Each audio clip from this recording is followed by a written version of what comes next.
आज ही डाउनलोड करें Skymet mobile app, पूछे मौसम का हाल अपनी पसंदीदा भाषा में और रहे बाकियों से एक कदम आगे। नमस्ते दोस्तों, स्काईमेट वेदर में आप सभी का बहुत बहुत स्वागत है। मेरा नाम महेश पलावत है।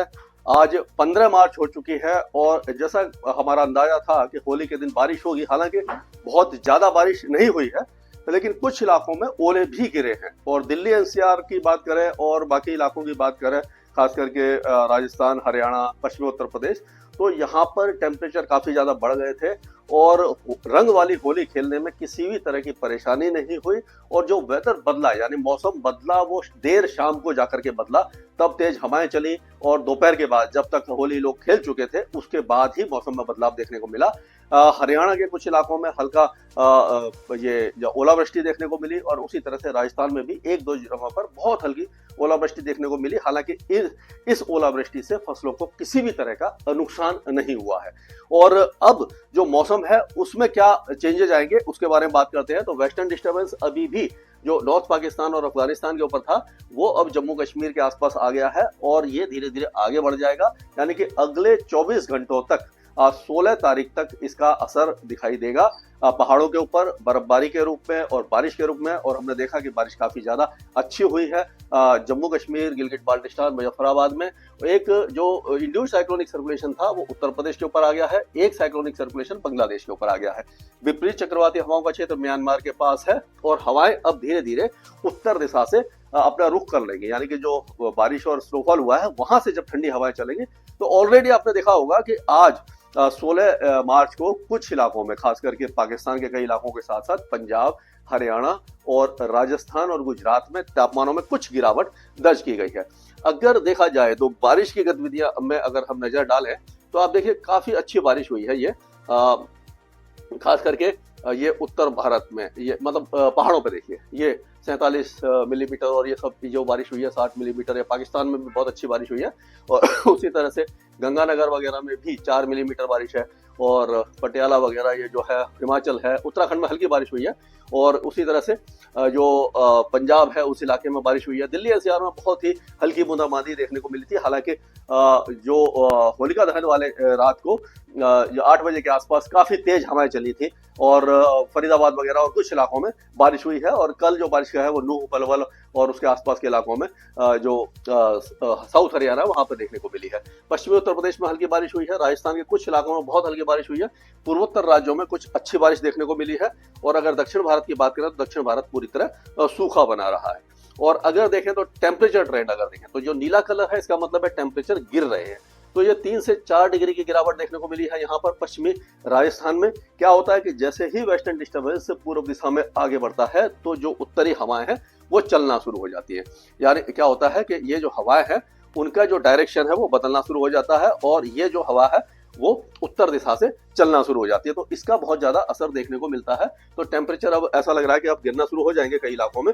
तो उसका जो प्रभाव है वो काफी अच्छी तरह से यहाँ पर दिखाई देगा। ये देखिए, इस तरह से ये हवाएं जो चलेंगे इसके कारण ये टेम्परेचर काफी तेजी से गिर रहे हैं ऑलरेडी। अब फिर धीरे धीरे हवाएं यहाँ पर आएंगी, यानी कि उत्तरी हवाएं यहाँ पर आने लग जाएंगी। तो ये जो उत्तर प्रदेश है, मध्य प्रदेश है, छत्तीसगढ़, विदर्भ वगैरह में, ये सारे इलाकों में तापमानों में कुछ गिरावट दर्ज की जाएगी।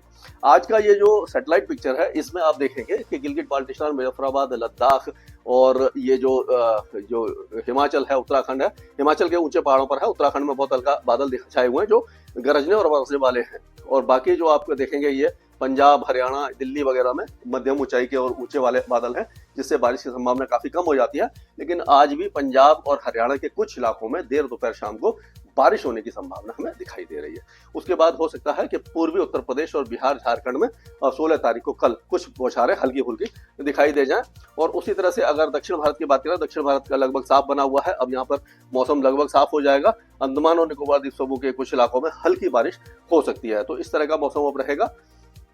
अगर हम देखें तो जो अगर ये आप देखिए, ये है 16 तारीख के आसपास, जब ये वेस्टर्न डिस्टर्बेंस और आगे निकल जाएगा, जैसे समझ लीजिए कि वेस्टर्न डिस्टर्बेंस यहाँ पर आ गया, तो ये देखिए हवाओं का जो डायरेक्शन है, ये केवल ये उत्तरी हवाएं चल रही हैं।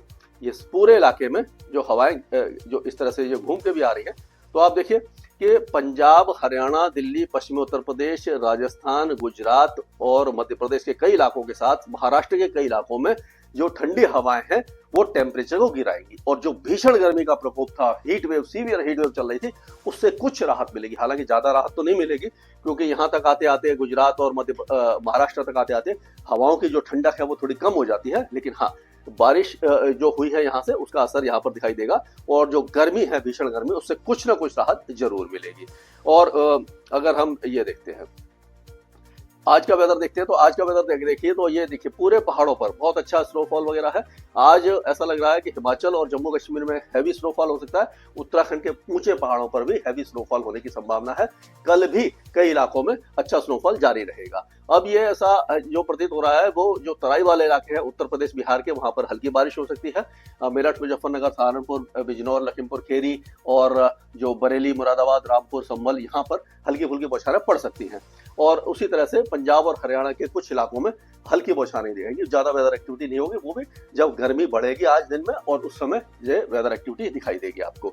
और अभी फिलहाल गुजरात में टेम्परेचर ज्यादा नहीं गिर रहे हैं, कल से गिरना शुरू हो जाएंगे और पूर्वोत्तर राज्यों में बारिश की गतिविधियां जारी रहेंगी। दक्षिण भारत लगभग शुष्क है, कोई खास वेदर एक्टिविटी यहाँ पर दिखाई नहीं दे रही है। अब ये अगर 16 तारीख की बात करते हैं तो 16 तारीख को ऐसा लग रहा है हाथरस, आगरा, अलीगढ़, मथुरा, ये जो इलाके हैं यहाँ पर बादल छाएंगे या मेघ गर्जना हो सकती है या बहुत हल्की बूंदाबांदी दिखाई देगी। बिहार और झारखंड के कई इलाकों में हल्की बारिश होगी, उप हिमालय पश्चिम बंगाल में भी हल्की बारिश, यानी कि कोई ऐसी बारिश नहीं होगी जिससे कि तापमान में बहुत ज्यादा गिरावट हो जाए, लेकिन हाँ कुछ ना कुछ वेदर एक्टिविटी आपको जरूर यहाँ पर दिखाई दे सकती है। और उसके बाद 16 तारीख के बाद ये आप देखिए हवाएं पूरी तरह से चेंज हो जाएंगी और ये जो टेम्परेचर है वो गिरना शुरू हो जाएंगे और बिहार और झारखंड में तेज हवाएं चलेंगी, यानी कि फसलों को नुकसान होने की आशंका 17 तारीख के आसपास यहाँ पर दिखाई दे रही है। तेज हवाएं नुकसान पहुंचाएंगी और क्योंकि बारिश वैसे बहुत ज्यादा नहीं होगी, लेकिन तेज हवाएं जो अभी खड़ी फसल है उसमें थोड़ा सा नुकसान पहुंचा सकती हैं। लेकिन अब अगर हम मान के चलें तो उत्तर भारत का मौसम अब धीरे धीरे फिर से गर्म होने लग जाएगा। 2-3 दिन थोड़े से टेम्परेचर गिरेंगे, उसके बाद गर्मी फिर से बढ़ जाएगी। मध्य प्रदेश में भी 2-3 दिन के बाद टेम्परेचर बढ़ेंगे, गुजरात में भी 2-3 दिन के बाद फिर से टेम्परेचर बढ़ जाएंगे, यानी कि भीषण गर्मी का प्रकोप अब कई इलाकों में दिखाई देगा। अब हम कह सकते हैं कि सर्दी दोबारा लौट कर नहीं आने वाली है, थोड़े बहुत टेम्परेचर में गिरावट हो सकती है, लेकिन अब आप अपना कमर कस लीजिए कि बिल्कुल ही अब गर्मी पर सीधे हम आ रहे हैं और जो बसंत ऋतु है वो काफी ज्यादा छोटी होती जा रही है। आपने देखा होगा कि सर्दी से सीधा ही टेम्परेचर अचानक बढ़ने लग जाते हैं और गर्मी का प्रकोप बढ़ने लग जाता है। और इस बार मानसून कैसा रहेगा कल के वीडियो में मैं कोशिश करूंगा कि उसके बारे में कुछ डिस्कस करें, तो उसके बारे में भी हम बात करेंगे स्काईमेट वेदर में। अभी के लिए मौसम से जुड़ी सटीक जानकारी और खबरों के लिए हमारे YouTube चैनल को सब्सक्राइब करें और बेल आइकन दबाकर हर खबर पर रखें नजर।